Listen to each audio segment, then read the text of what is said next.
All right, folks, here we go. Now, this is going to be a long one. I've been imbibing in a little bit of yellowtail. Just calm me down because I'm a little excited today. You see, I don't have glasses because my wife destroyed them. And but it wasn't before we got a chance to do some good testing. And I'm going to give you the short version for those of you who have no patience for my long-winded storytelling. We got in the SV Boni SA205, 10 by 42. This is because I had an individual write in asking whether the what version, of SV Boni binocular they would be best off with. I simply went with Neil English's suggestions because 9 times out of 10, the man's right on the money, and I made some good purchases based on his suggestions. Anyway, it piqued my interest, so I got the 205, and the bottom line is it's as cute as a button, and it does perform. It is unusually sharp for its price, but then again, and this is the short version, I got this Jason 10 by 52, or I'm sorry, 10 by 50, old vintage, standard Poro. It's just as sharp, and the color aberration is lower in it. So there, that's the short version. The next thing I want to tell you about is through a particular source, I'm able to get in these KOMZ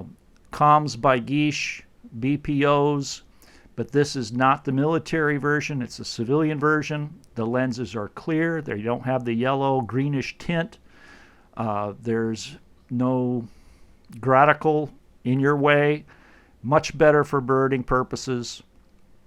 The oculars focus just as quickly, just as sharply, just as easily.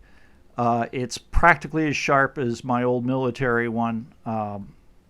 It's really neat, and we're going to be offering them for sale because presently I have the means of getting a hold of them. Good luck finding them otherwise.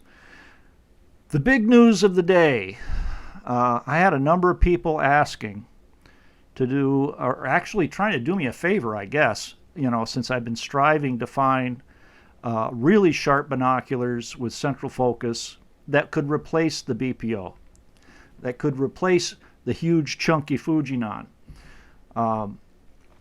And they were recommending the Sky Rover Banner Cloud, wanted me to check it out. And I held off for so long because it looked like, from everything I was seeing, it wasn't going to give me the eye relief that I'd need with my glasses on. And the bottom line, here's the report, guys. Short version. The Chinese have done it. It's over. The days of European binoculars holding sway, I think it's out. This thing is incredibly sharp, amazing field of view, and believe it or not, even though I can't see the actual edge of the field with my glasses on, it's darn close, and still huge. Total winner. Now, that's the short version. Long-winded version, for those of you who want to hang on. It all started with my friend Alex in Russia. I was kind of pissed that I couldn't get a hold of certain classic binoculars from Russia because of this whole Ukrainian war thing. Basically, we got a new Iron Curtain, and it's been created by the West. We can't get stuff, and they're trying to block Russia off in every possible way. Alex used to be able to get binoculars from China. Now they've managed to convince China, which supposedly is working with Russia. Nonetheless, Yeah, they're blocking, imports of Chinese products for your average Russian citizen. Anyway, I talked to him about the possibility of finding a means to get these binoculars out. The choice that we fell upon was the BPO, primarily because I was so incredibly impressed with its performance. And while you can't get the military versions with the gradical, because Russia has its own rules about, in the current situation, exporting binoculars that are good for military purposes. The commercial version with the perfectly clear lenses, and they are amazingly clear, with no gradical, they're free for export. It's just good luck getting them in. Well, we found the means, and he sent me the first one. I tested it against the military version. It's practically as good as the military version as far as the sharpness is concerned, and the sharpness is amazing. These things will go for, in Russia, less than $300, brand new. And if you could get them here for that, I'd say they're the absolute finest binocular you can get in that price range. Problem is, with everything I have to go through to get them here, in the end, if we're selling them, you're basically looking at a $600 price tag if we're selling them on eBay. They're still an amazing binocular. Everything I've ever said in my past reviews still holds. They're definitely alpha class, in my opinion. Dave's opinion, this is alpha class. Could not see a difference between this and the Razor UHD, also 10 by 42. Really, really, of Poros, it's an amazing piece. So anyway, he sends this to me, and I'm very happy with it, and we're talking about putting these things up for sale, of which, we both can benefit if they were to sell. But my concern was, are there flat field binoculars out there that once we have to sell them for as much as we need to sell them for in order to get anything out of it, is there anything else out there that is actually as good or better? I mean, I don't want to lead you guys wrong and sell you a bill of goods. So this is when, in my mind, I was thinking, that 205 of SV Boni's, that has a flat field. It's supposed to have a flat field. Yeah, I could check that out.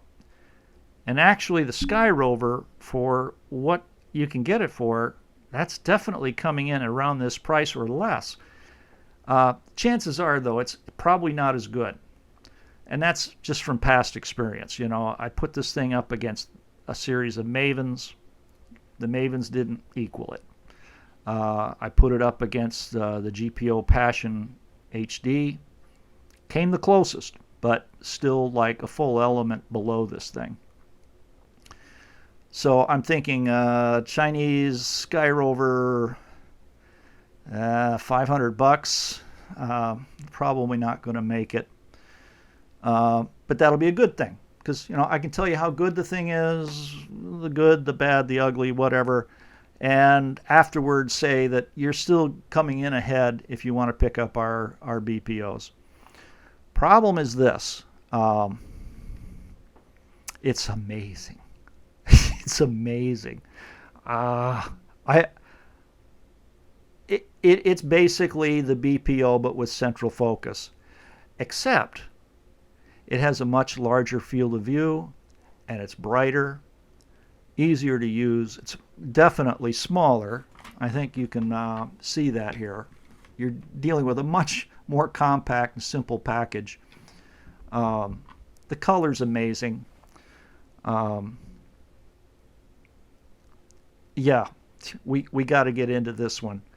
I think I could sum this up best without getting too cute by asking Christopher Walken what he thinks. What do you think, Chris? Wow. Wow, wow.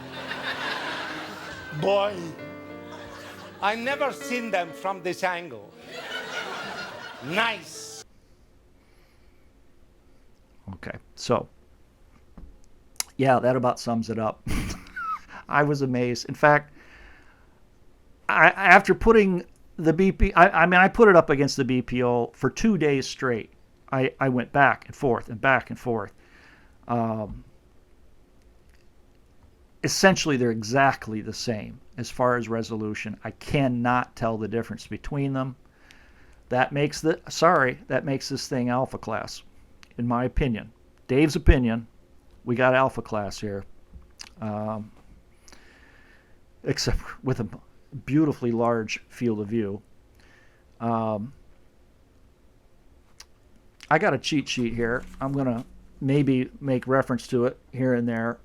But essentially, the difference between this and this, this will give you a flat field. And by the way, I'm going to tell you right now, because I've had some people asking, so I'm going to straighten this out for you. When I talk about sweet spots, I'm actually, the standard that I have been using most recently has been a very stringent and limited concept. What I'm doing is I'm trying to see what is the element on our 1951 test target that it's the smallest one I can get that actually just sits there. I mean, it's not like it phases in and out. It's just there. It's solid. Very often, I'll start with that one when I'm giving a report on resolution, and then taking some time and just letting my eyes relax.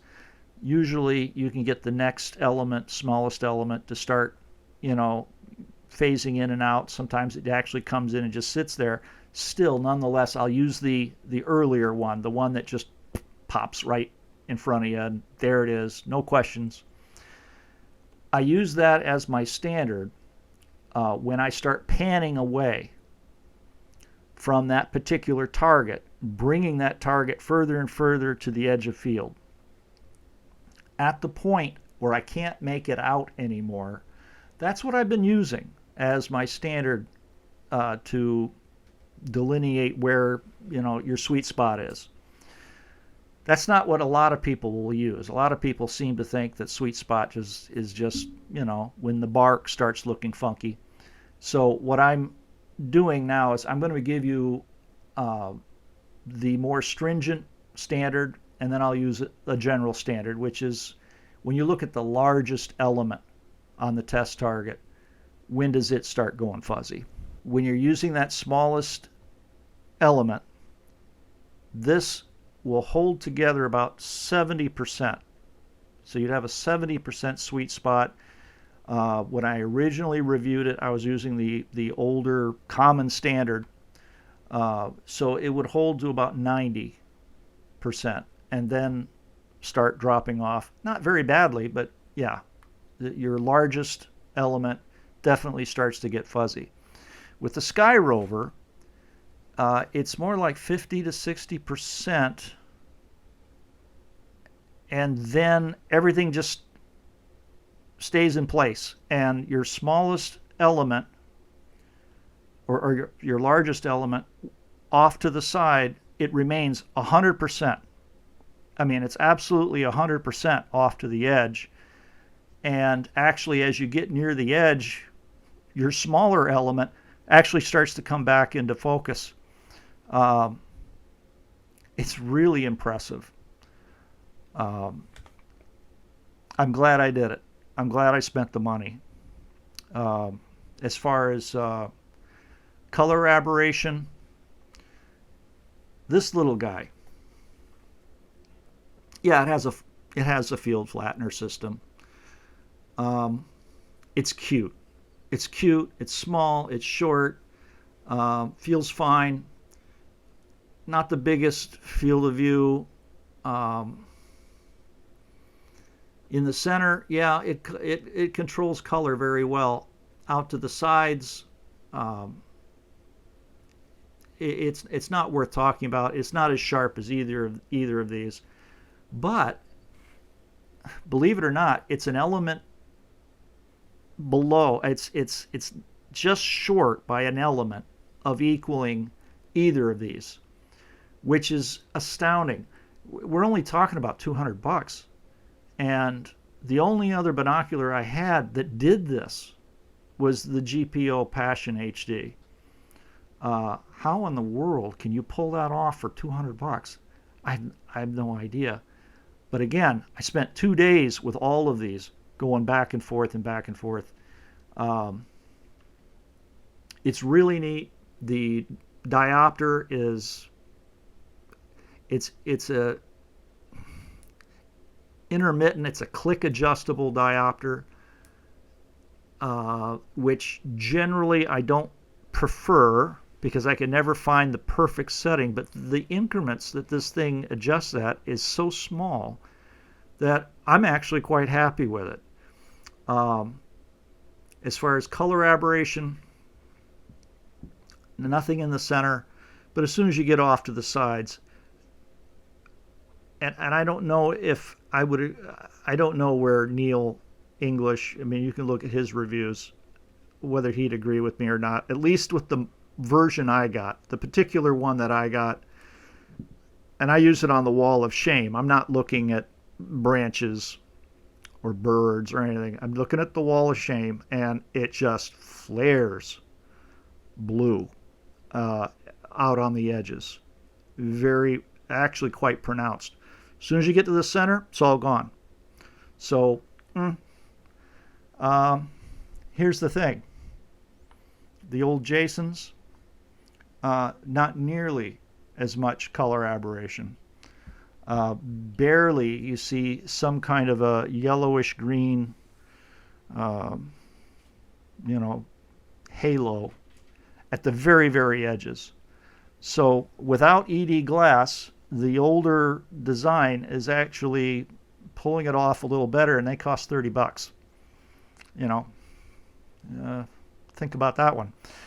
This thing, I was so impressed with it, I put away the BPO and got out the Fujinons.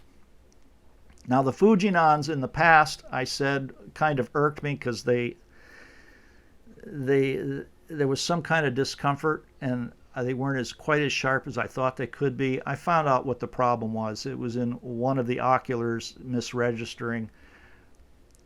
Took care of that problem, and for you Fujinon freaks out there, for a very short period of time, I'm going to tell you, you win.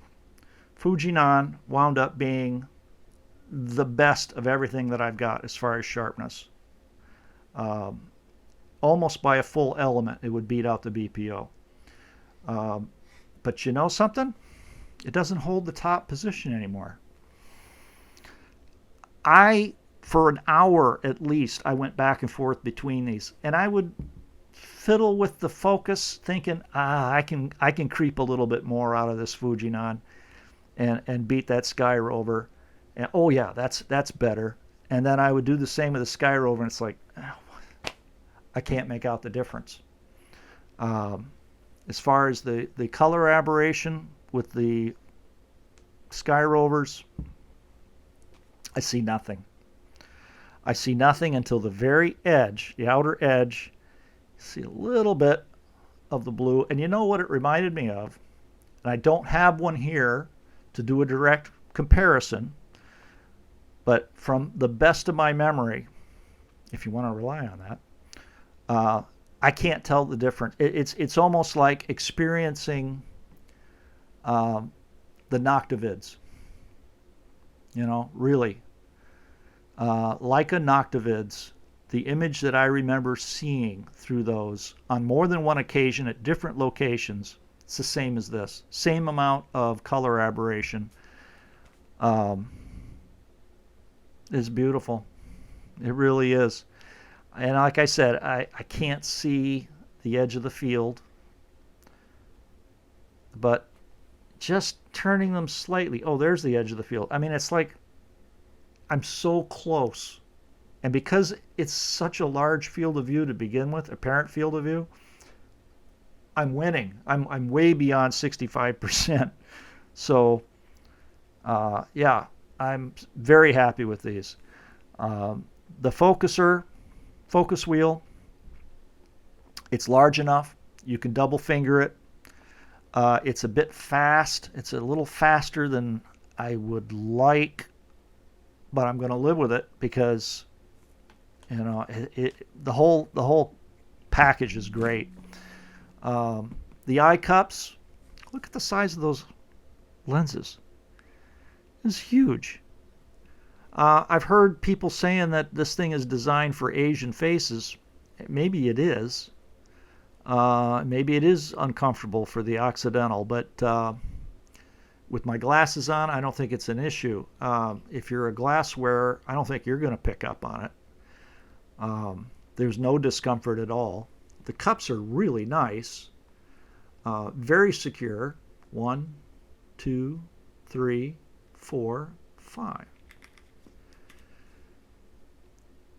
1, 2, 3, 4, 5. So that's 6 positions in all. They're very precise. They do not collapse. Diopter, it's perfectly good. Again, kind of like the focus wheel, though. It's awfully quick. But no problem. I got my setting. It's firm enough. It's not buried, but it's so low to the body that I don't think you're going to have a problem with it. Yeah, it's brilliant.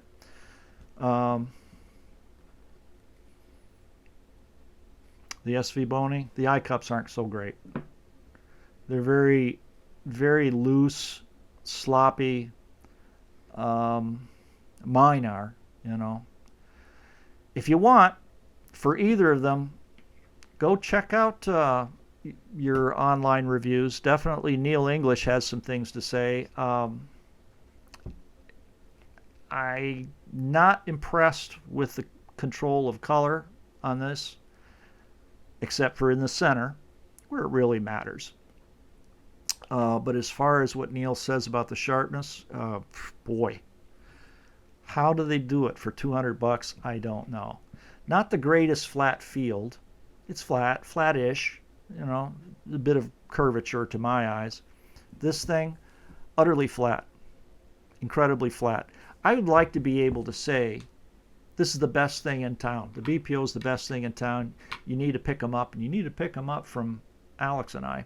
But I think unless you want just the oddity of the binocular, the uniqueness of it, I think everybody's beat with the Sky Rover. For the price, it's just absolutely incredible. I really liked the Athlon Cronus, if you'll recall. No need to get that. No need to get, you know, M7s. It's all blown away. It's all blown away, guys. You got a $2,000 binocular here for $500. Didn't come out the way I anticipated, but in the end, what can I say? You know, I got what I've been looking for all this time, and I'm happy. One thing I'd also like to mention about this, and I have to do this because, you know, people have complained, so I'll be specific. I tested it with glasses on, glasses off, all positions, no blackout issues. Unless you're burying your face in the lower position with glasses or no glasses, I mean, you're literally trying to cram your face into it. I got no kidney beaning. You may be different. Your eyes may be different, but I'm happy in that regard as well. No problems with that. The SV Bony, last comments on this little guy, and it is cute. It is a cute little number. A little bit stagey focuser on mine. Definitely at the ends of travel, either end of travel, it really loads up. For those of you who may want to spend the $200 and have the cute, tiny, and it's really cute. yeah, little flat field 10 power. I gotta tell you that, and you may be tired of hearing it, but it's 50% sweet spot.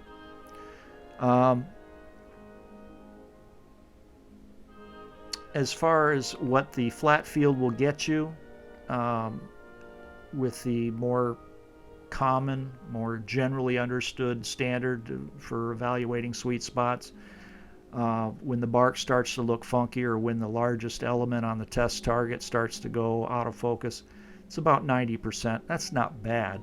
I mean, you're certainly getting something with the field flattening system in it. But, I mean, spend the extra money. Hold on. Spend the extra money. Get your $2,000, $2,500, $3,000 binocular for $500. Yeah, just wow. And I thank you. For those of you who kept pushing this on me, I appreciate the pressure because I came out the winner. Thank you so much. And we'll give you some pictures and stats, and we'll wrap it up with that. These will be available. You'll be seeing them on eBay.